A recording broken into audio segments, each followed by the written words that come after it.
हाँ, तो अब हम लोग पढ़ रहे थे पहले संख्याओं का योग, तो इसी को भी हम कंटिन्यू करेंगे।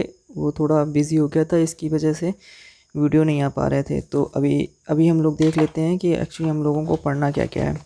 तो ये वो बुक है जिसमें इसके तुम्हारे इससे रिलेटेड कुछ क्वेश्चंस दिए हुए हैं।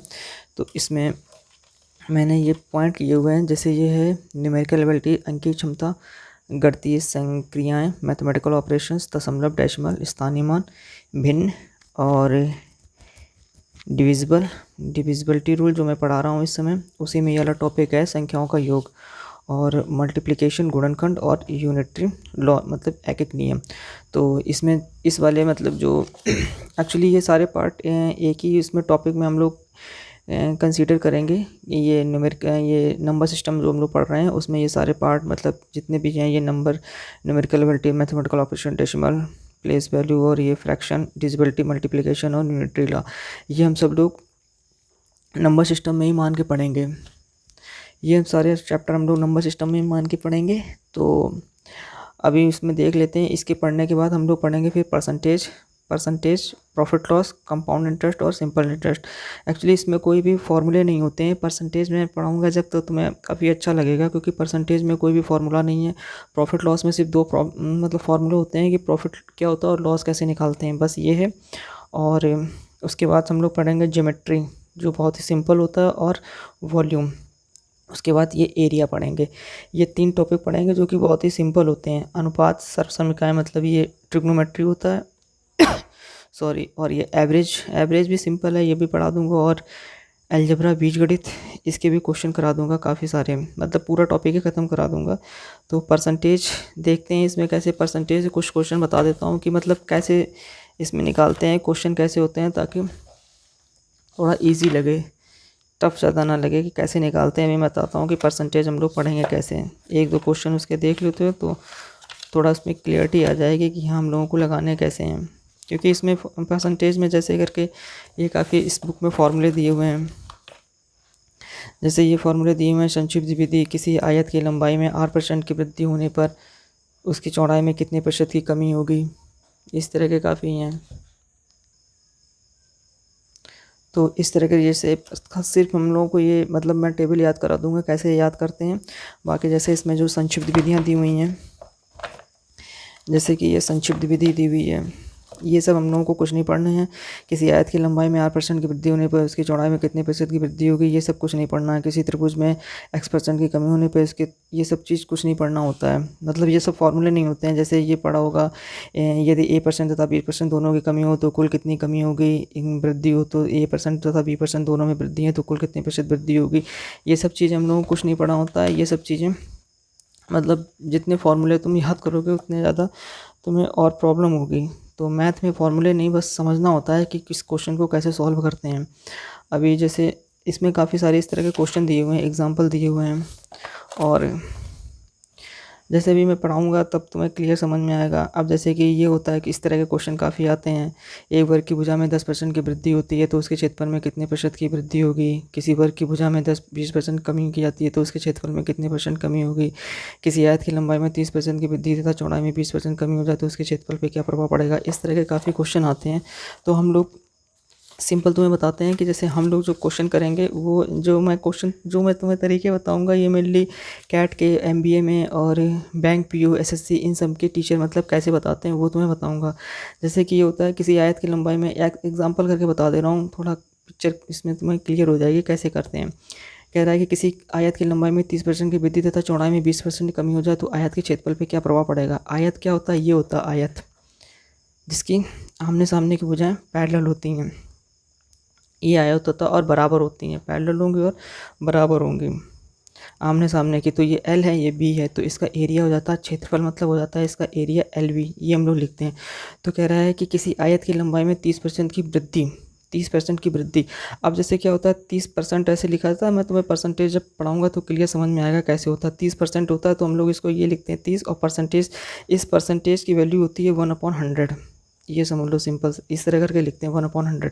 तो परसेंटेज की जगह नीचे 100 आएगा, ये 0 0 कट गया, मतलब 3/10।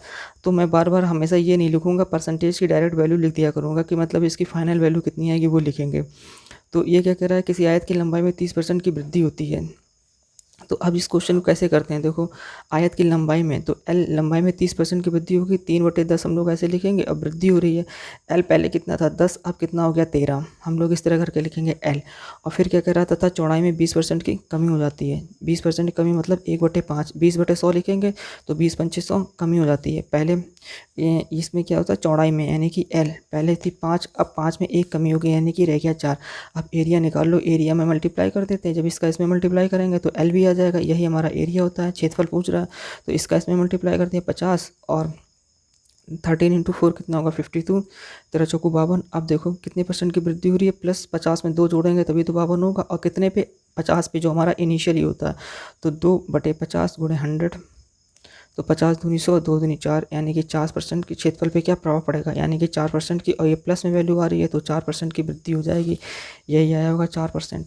तो हम लोग इस तरह फॉर्मूले से नहीं निकालेंगे, हम लोग सिंपल इस तरह निकालेंगे। इस तरह क्वेश्चन बहुत ही शॉर्ट और बहुत ही जल्दी हो जाएंगे। अभी तुम्हें ये नहीं समझ में आ रहा होगा क्योंकि ये मैं पहली बार बता रहा हूँ, लेकिन जब हम लोग काफ़ी क्वेश्चन इसके करेंगे, अब इसी तरह वर्ग की भुजा में आती है, तो जैसे ये क्वेश्चन देख लो, एक वर्ग की भुजा में 10% की वृद्धि होती है, तो वर्ग ये होता है, इसमें सारी भुजाएं बराबर ही होती हैं, ए, तो इसका क्षेत्रफल कितना होता है, एरिया इसका कितना होता है A²।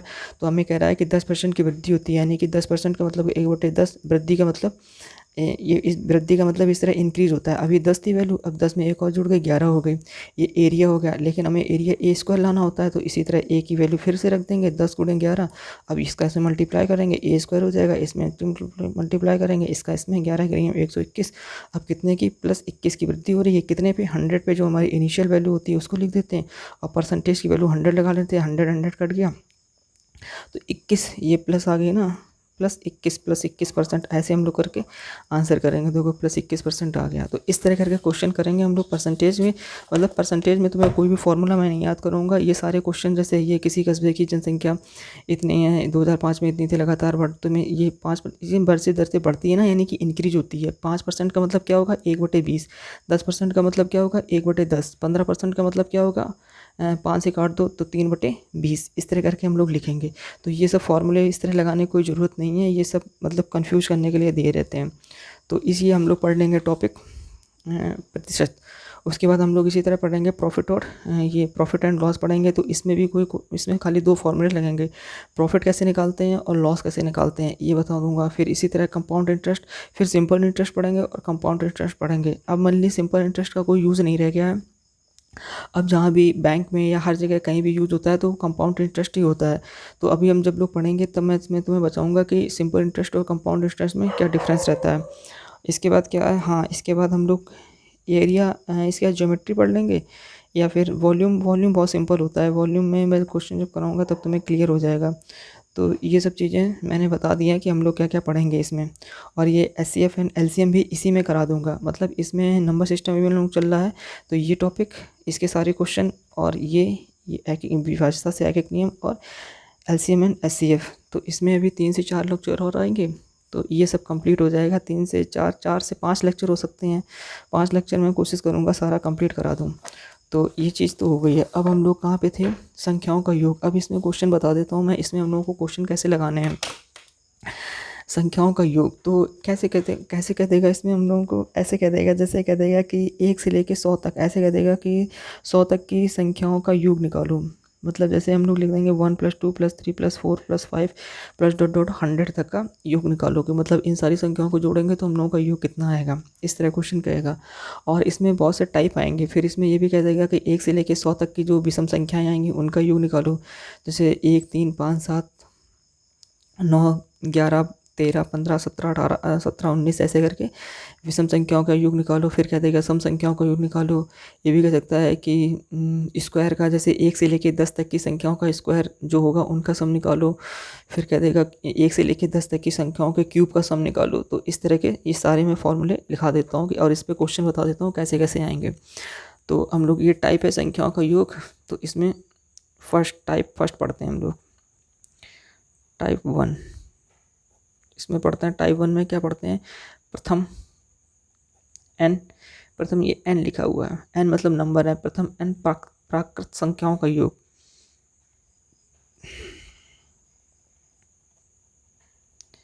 प्रथम n प्राकृतिक संख्याओं का योग, इसका फॉर्मूला हम लोग कैसे लिखते हैं, Sn लिखते हैं, एस फॉर सम, और n जो n प्राकृतिक संख्याएं हैं Sn कर देते हैं, सम के लिए डोनेट करते हैं। प्रथम n प्राकृतिक संख्याओं का योग, Sn का फॉर्मूला होता है n ब्रैकेट में n+1 डिवाइडेड बाई में 2, ये होता है Sn बराबर में, ये प्रथम n प्राकृतिक संख्याओं का योग का फॉर्मूला होता है, जहाँ n का होगा वेयर n इक्वल टू में पदों की संख्या, मतलब कितने नंबर्स कितने हैं, पदों की संख्या, स्टार्टिंग फ्रॉम वन, एक से स्टार्ट होगी, पदों की संख्या जो भी हमारी वो एक से स्टार्ट लेके मान के चलते हैं, ये होता है। तो जैसे एग्जांपल इसमें पहला देखते हैं, कह दिया है कि प्रथम 100 प्राकृतिक संख्याओं का योग बताओ, प्रथम 100 प्राकृतिक संख्याओं का योग। तो मैंने तुम्हें बताया था कि प्राकृतिक संख्या क्या से स्टार्ट होती हैं, जो एक से स्टार्ट होती हैं वो प्राकृतिक संख्या होती हैं जो एक से स्टार्ट होंगी, यानी कि कहने का इसका मतलब है 1 + 2 + 3 + 4 + 5 + 6 ... प्लस 100 तक के संख्याओं का योग निकालो। तो इसका ये फॉर्मूला आता है Sn बराबर में n ब्रैकेट में n+1, यानी कि जो n होता है इसी से यहाँ से जो मल्टीप्लाई में है वो n+1 है, यानी कि इससे ठीक एक ज़्यादा जो होगा वही हम डायरेक्ट लिख देंगे। जहाँ n बराबर पदों की संख्या, तो जैसे कह रहा है 100 है, तो स्टार्ट फ्रॉम 1, तो 1 से स्टार्ट हो रहा और 100 तक, तो n की वैल्यू मेरी हो जाएगी 100, पदों की संख्या होनी है तो 1 से स्टार्ट लेके पदों की संख्या 100 हो जाएगी, और 100 के बाद n+1 होता है ना, तो जस्ट 1 करके और 2 का डिवाइड कर देंगे, तो इसमें Sn बराबर हो जाएगा 100 गुणे 101, क्योंकि 100 की वैल्यू यहाँ रखोगे, एक जोड़ोगे तो 101 ही आएगा, मतलब मैं डायरेक्ट कर देता हूँ 101, ये सब जोड़ने की ज़रूरत नहीं है। तो 100 101 डिवाइडेड बाई में 2, अब कर दो ये 50, अब 50 एकम 50, 0 50 एकम 50, तो 50-50 इसका आ जाता है आंसर, ये आंसर हो गया, यानी कि एक से लेके प्रथम 100 प्राकृतिक संख्याओं का योग कितना आएगा, 50-50 आएगा।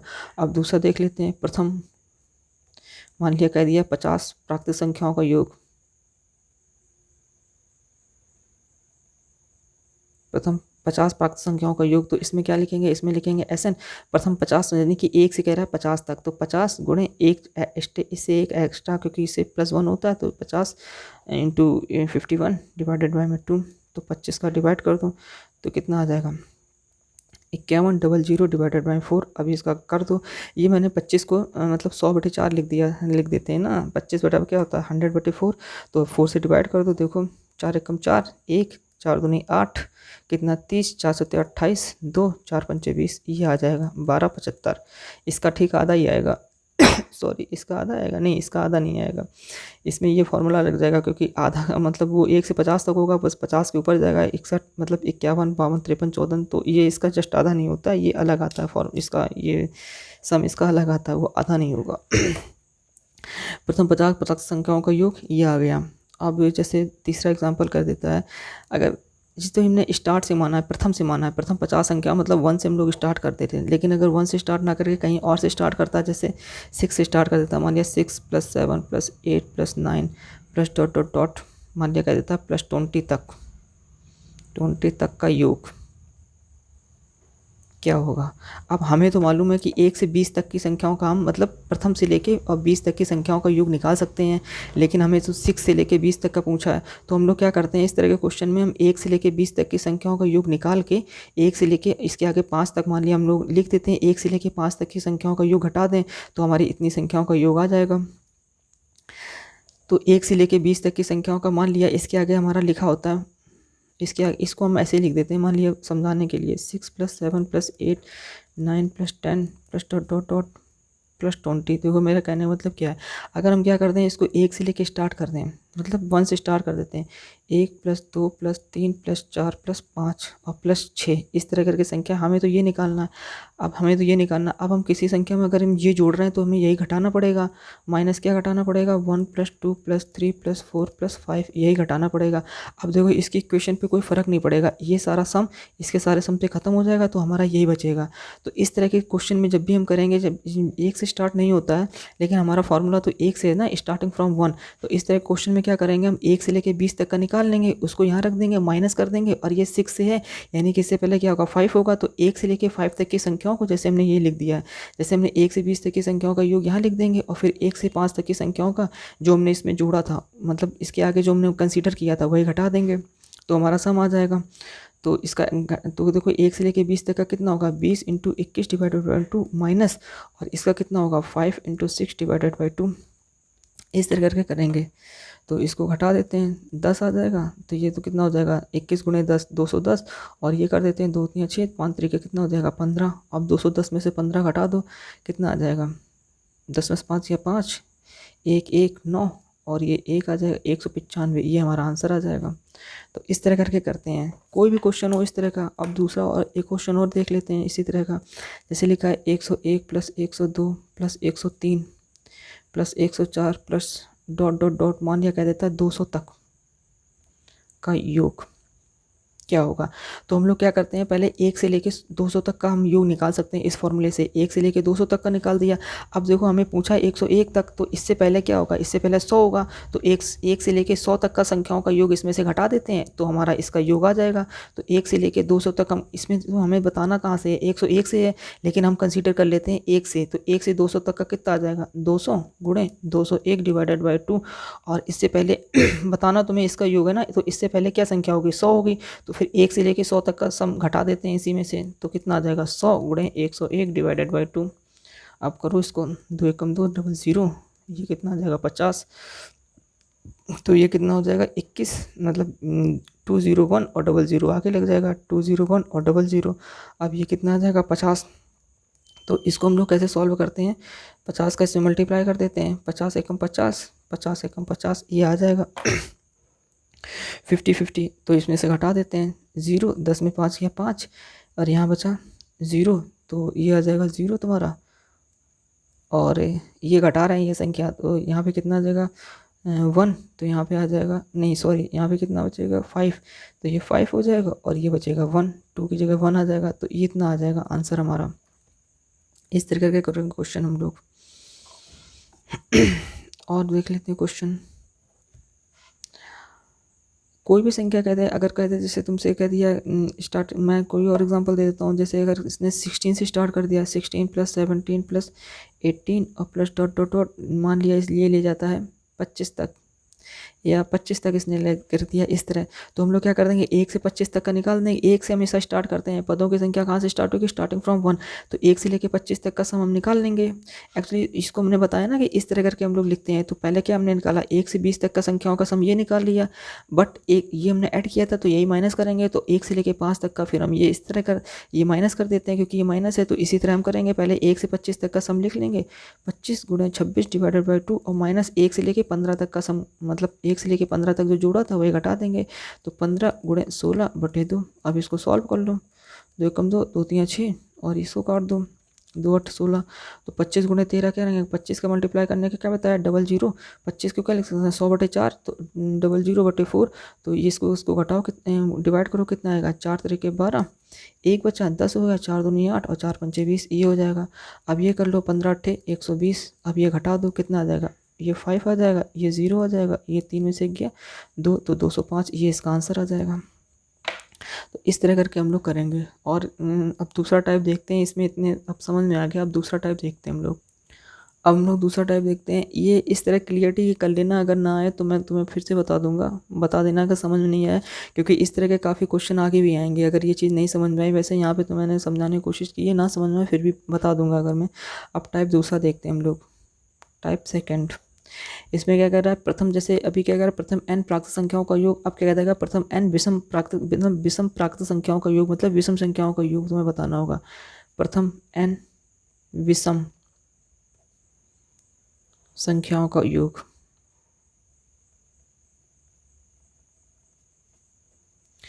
इसका फॉर्मूला होता है Sn = में n², Sn = में n², वेयर n = में विषम पदों की संख्या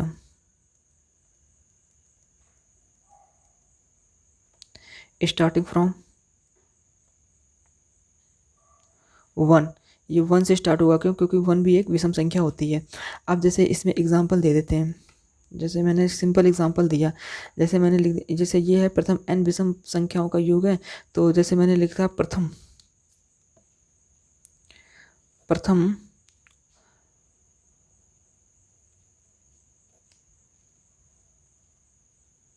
4 विषम संख्याओं का योग।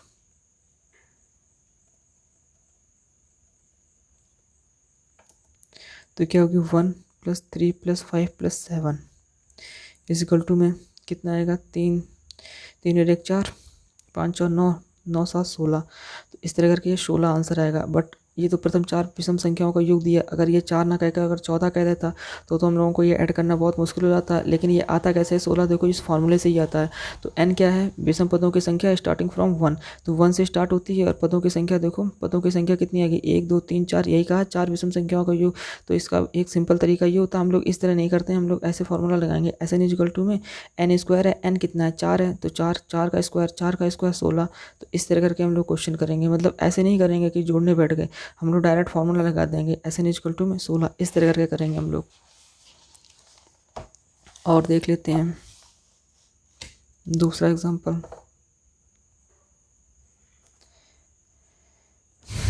कह रहा है कि प्रथम 85 विषम संख्याओं का योग। प्रथम 85 विषम संख्याओं का योग, यानी कि ये 1 से स्टार्ट होगा, यानी कि 1 + 3 + 5 + 7 प्लस डॉट डॉट डॉट और प्लस 85, ये कह रहा है प्रथम 85 विषम संख्याओं का योग। इस तरह करके कह रहा है कि ऐसे निकालना है। तो इसमें फॉर्मूला क्या लगेगा SN इजिकल टू में 85, यानी कि 85 विषम संख्या है ना, तो 85 विषम संख्या है, तो 85 का होल स्क्वायर स्टार्टिंग फ्रॉम 1, तो 1 से स्टार्ट भी हो रहा है प्रथम 85 विषम संख्याओं का योग, तो 85 का होल स्क्वायर। अब 85 का होल स्क्वायर निकालने के लिए हम लोग कैसे निकालते हैं, तो एक तरीका होता है कि किसी भी संख्या के अंत में 5 होता है तो इसका स्क्वायर निकालने का देखो क्या तरीका होता है। जैसे 5 है, 5 का स्क्वायर निकालना है, तो 5 25, ये तो तुम्हें मालूम है। अब 5 की वजह से 15 आया, तो 15 का होल स्क्वायर निकालना है। अगर तुम्हें याद है तो ठीक है, इसे और भी संख्या में आगे बताऊंगा। तो क्या करते हैं, इसका 5 का स्क्वायर पहले लिख देते हैं 5 25।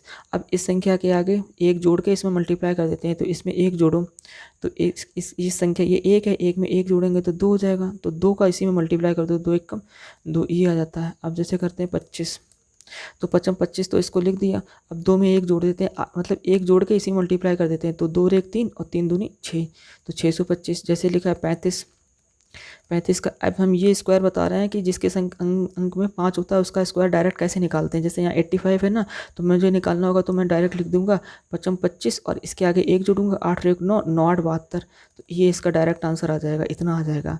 स्क्वायर वैसे निकालने की ज़रूरत नहीं है कि इसका स्क्वायर करें फिर तीनों को मल्टीप्लाई करके लिखें फिर इसका स्क्वायर करके और जो हासिल आई थी वो लिखे, ऐसे कर नहीं करेंगे हम लोग, डायरेक्ट ऐसे करेंगे जिसकी संख्या में संख्या के अंत में 5 हो। इसका करना है तो 5 25 तो पहले लिख दो, अब 3 के आगे 1 जोड़ दो, 3 और 1 4, उसी 4 का इसमें मल्टीप्लाई कर देते हैं, तो 4 3 12, ये आ गया 45। देखो तो 5 25, अब 4 में 1 जोड़ दो, 4 और 1 5, 5 चौको 20, इसी में मल्टीप्लाई कर देते हैं, 20 आ गया। 55 का देखो, 55 का करना 5 25 और 5 में 1 जोड़ो 6 6 5 30, तो ये आ गया। 65 का देखो 5 25 और 6 में 1 जोड़ दो 7 और 7 का इसी मल्टीप्लाई कर दो, 7 6 42, ये आ गया। तो इसी तरह करके और भी प्रैक्टिस कर लेना, इस तरह करके निकाला जाता है ये, कि जिस संख्या के अंत में 5 हो उसका स्क्वायर निकालने का तरीका ये होता है कि इसका तो लिख ही देते हैं और इसकी संख्या में 1 जोड़ के इसी से मल्टीप्लाई कर देते हैं, तो 6 और 1 7, 7 का इसी में कर दो, 7 6 42, तो इस तरह करके करते हैं। ये तरीका समझ में आ गया होगा। अब इसमें नोट डाल के लिखते हैं इसी टॉपिक में, कौन सा है ये, टाइप 2 पढ़ रहे हैं ना हम लोग, तो टाइप 2 में यहाँ पे नोट डाल के लिखते हैं, इसका कुछ वो और रूल्स बता देता हूँ मैं। नोट 1 डाल के लिखते हैं,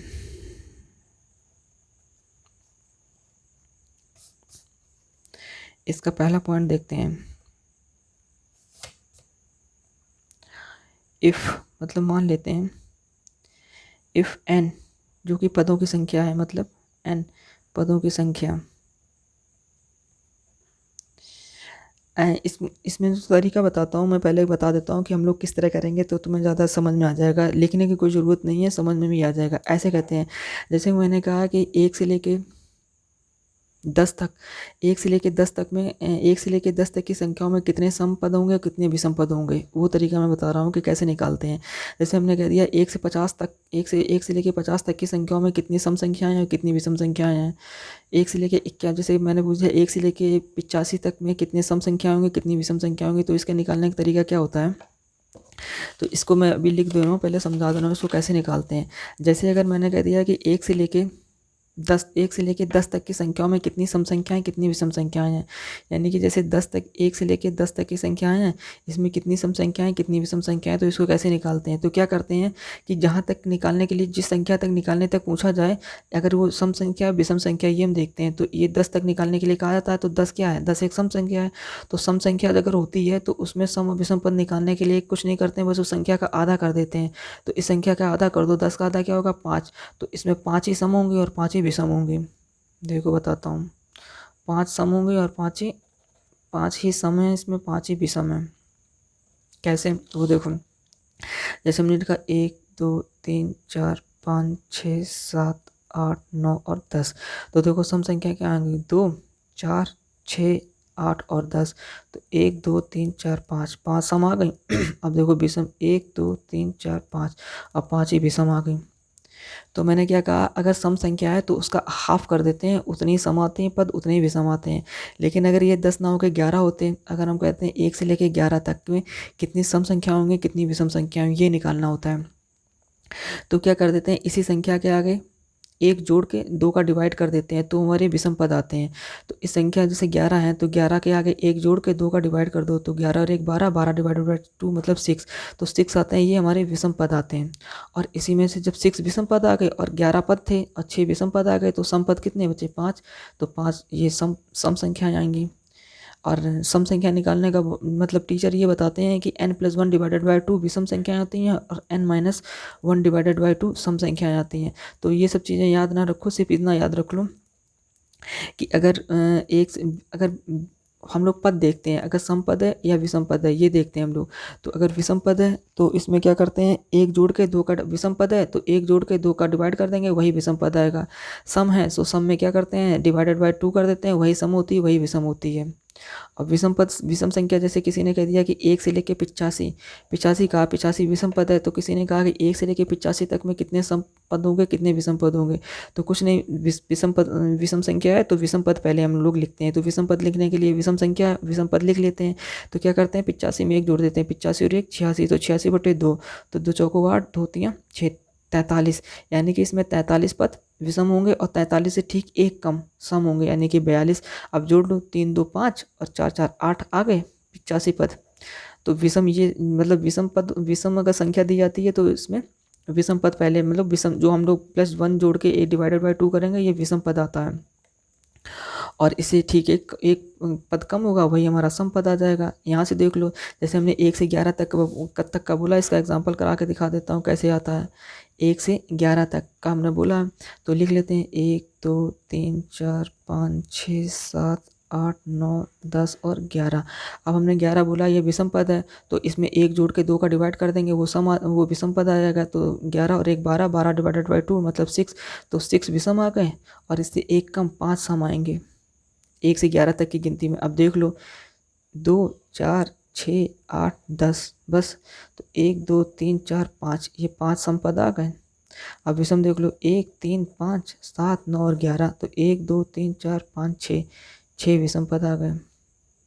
तो इस तरह करके हम लोग लिखेंगे सम पद और विषम पद कैसे निकालते हैं। तो वही मैं लिख रहा हूँ, मतलब ये लिखने की मुझे ज़रूरत तो है नहीं, मैंने समझा ही दिया है, तो मैं फिर भी लिख दे रहा हूँ। इफ़ n पदों की संख्या एक सम संख्या है, सम संख्या है, इफ़ n पदों की संख्या एक सम संख्या है, देन तो क्या होगा, n/2 सम पद आधे और n/2 ही विषम पद होंगे।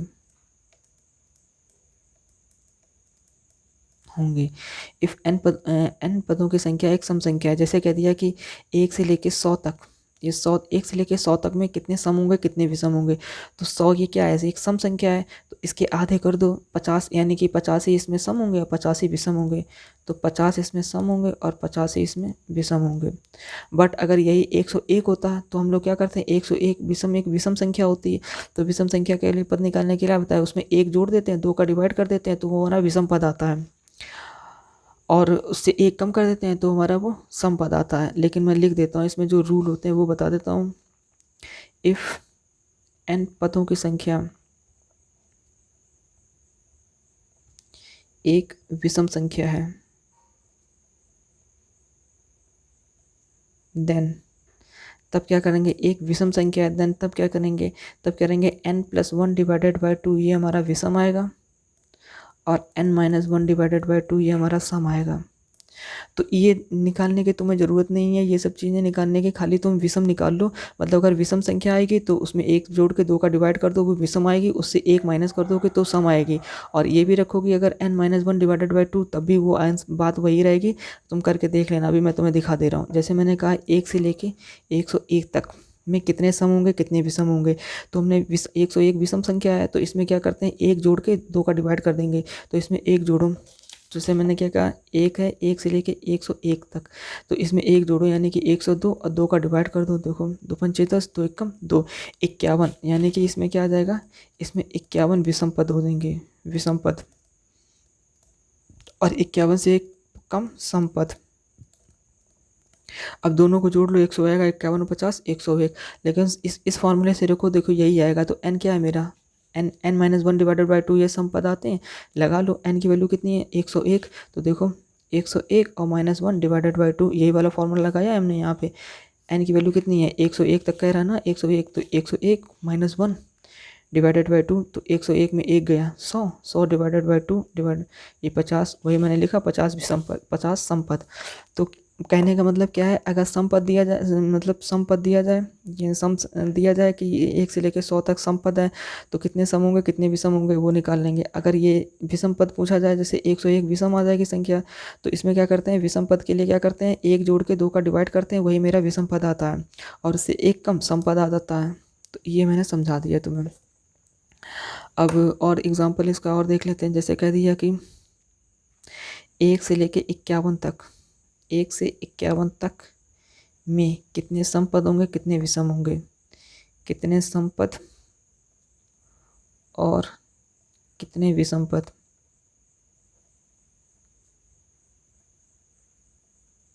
होंगे। 1 से लेके 51 तक, तो 51 क्या है, एक विषम संख्या है, तो 51 एक विषम संख्या है, तो इसमें 1 जोड़ के 2 का डिवाइड कर देंगे तो मेरे विषम पद आएंगे।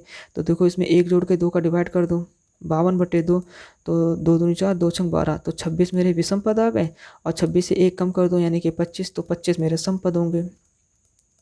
ये विषम पद आएंगे, ये सम पद आएंगे, इस तरह करके निकालते हैं। तो ये तरीका होता है सम पद और विषम पद निकालने का, कैसे तुरंत निकाल देते हैं। ये हो गया, ये नोट 1 था। अब नोट डालते हैं 2। दूसरा नोट देखो क्या है, दूसरा नोट कह रहा है, एक इंग्लिश में, जैसे हम लोग हिंदी में बता दूंगा, पहले इंग्लिश में देखो हम लोग क्या लिखते हैं, फ्रॉम, जैसे हमने लिखा फ्रॉम 1 to, फ्रॉम के साथ 2 आता है, फ्रॉम 1 to 10, और एक टर्म्स होता है बिटवीन 1 and 10, ये होता है। यानी कि फ्रॉम 1 to 10, इसमें क्वेश्चन कह देगा 1 से लेकर 1 से लेकर 10 तक, इसका हिंदी में मतलब होगा 1 से लेकर 10 तक, और इसका हिंदी का मतलब होगा 1 और 10 के मध्य कह देगा, या 1 और 10 के बीच कह देगा। मैं मध्य लिख देता हूँ, मध्य या बीच एक ही मतलब होगा। तो फ्रॉम 1 से लेकर 10 तक, 1 से लेकर 10 तक का मतलब होगा इसमें 1 से लेकर मतलब 10 तक संख्याएं इंक्लूड होंगे, यानी कि 1 भी रहेगा और 10 भी रहेगा, तभी तो इसका कहने का मतलब है 1 से लेकर 10 तक, यानी कि 1 2 3 4 5 6 7 8 9 और 10, ये। और 1 और 10 के मध्य, बिटवीन अगर कहा है, बिटवीन 1 and 10, मतलब 1 और 10 के मध्य, 1 और 10 के मध्य का मतलब 1 और 10 नहीं होंगी, बाकी सारी संख्या होंगी, यानी कि 2 3 4 5 6 7 8 और 9। 1 और 10 के मध्य का मतलब ये संख्याएं होंगी, 1 से लेकर 10 तक का मतलब सारी संख्या होंगी, और मध्य का मतलब होता इन संख्याओं के मध्य में, तो ये मेरी संख्याएं होंगी। ये था मेरा समझाने का मतलब। अब देखो इसी के कुछ क्वेश्चन कर लेते हैं। ये एक से लेकर, मतलब इसी में टाइप डाल देते हैं टाइप 1, इसी में टाइप डाल देते हैं सम ऑफ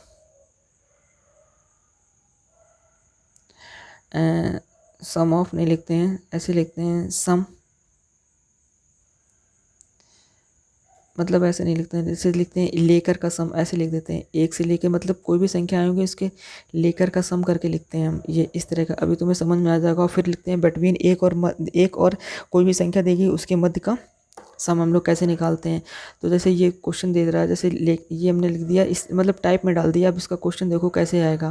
क्वेश्चन ऐसे आएगा, जैसे लिख देगा एक से लेकर 10 तक की विषम संख्याओं का योग।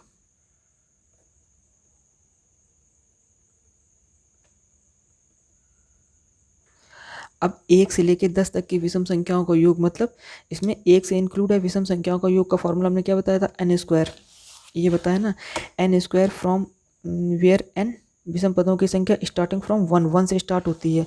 तो इसमें देखो यहाँ से 1 से लिख रहा है, 1 से लिख रहा है, 1 से लेकर 10 तक की विषम संख्याओं का योग क्या होगा। तो 10 तक की 1 से लेकर 10 तक की संख्याओं में कितने सम पद होंगे और कितने विषम पद होंगे, ये पहले तुम निकालो। और इसी तरह का क्वेश्चन अभी हम लोग ये कर रहे थे, कहाँ गया, हाँ, ये इसमें क्वेश्चन क्या कर रहा है, प्रथम 4 विषम संख्याओं का योग क्या होगा। मतलब इसमें कह रहा है कि प्रथम 4 विषम संख्याएं जो होंगी उनका योग क्या होगा। बट यहाँ पे क्या कह रहा है क्वेश्चन कि 1 से लेकर 10 तक की विषम संख्याओं का योग। तो 1 से लेकर 10 तक में कितनी विषम संख्या होंगी पहले ये पता होना चाहिए, तभी तो उसका योग निकाल पाएंगे, n स्क्वायर लिख देंगे। तो 1 से लेकर 10 तक में कितने विषम पद होंगे, कितने सम पद होंगे। तो 10 क्या है, एक सम संख्या है, तो सम संख्या में इसमें 5 सम होंगे, 5 सम होंगे और 5 ही विषम होंगे। अब हमें जब पता चल गया कि 5 विषम पद हैं, तो विषम संख्याओं का योग क्या होता है, SN। विषम संख्याओं के लिए SN का फॉर्मूला क्या होता है, n स्क्वायर। n की वैल्यू कितनी आएगी, विषम संख्या है ना, तो ये विषम संख्याओं का फॉर्मूला होता है, विषम संख्याओं का n स्क्वायर लिखा है। तो n की वैल्यू विषम संख्या कितनी है, 5, तो 5 का स्क्वायर कर दो। 5 का स्क्वायर कितने करेंगे, 25, तो हमारा 25 आंसर हो जाएगा। अब एग्जाम देख भी लो कैसे आता है। 1 से लेकर 10 तक की विषम संख्याओं का योग लिख लो। 1 से लेकर 10 तक की विषम संख्याओं का योग कितना आएगा, 1 + 3 + 5 + 7 और +9 जोड़ लो। 3 और 1 4 और 5 4 9, 9 9 18, 18 और 7 18, 2 20 और 5 25। तो देखो 25 आ गया, ये आंसर हो गया हमारा। ये मैंने ऐसे ही बता दिया है, लेकिन हम लोग फॉर्मूले से करेंगे ना कि ऐसे करेंगे, ऐसे एग्जाम पर करेंगे। तो अभी तो यहाँ तो 10 तक की विषम संख्याओं को तो 100 कह दे या 85 कह दे या 70 कह दे, कितना भी कह दे, ये हम नहीं बता सकते हैं। तो इस तरह करके क्वेश्चन करते हैं। और इसमें कुछ क्वेश्चन होंगे वो भी हम लोग नेक्स्ट लेक्चर में बता देंगे। ये एग्जाम्पल 1 है, इसी तरह करके हम लोग और एग्जाम्पल बताएंगे, वो नेक्स्ट लेक्चर में करते हैं।